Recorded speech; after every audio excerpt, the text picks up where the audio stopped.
karibuni anakuja Kenya, hako ng'ambo, anaitwa Cyrus Ogega.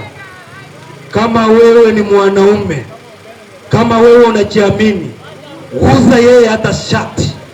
Sisi tunaenda mpaka airport kumchukua, na lazima tutakuja hapa roundabout ya Capital.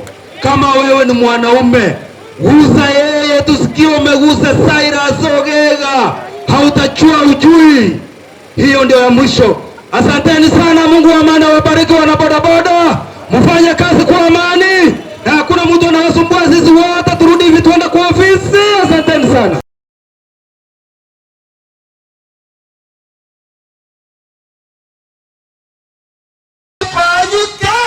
Na sisi tafadhali. Zoni naomba tutapangana kutoka hapa. Tutembee pole pole. Sisi hatuguzi mali ya mtu. Tuende pole pole. Hao vijana wamepangwa, tunataka kuwasikia. Mr.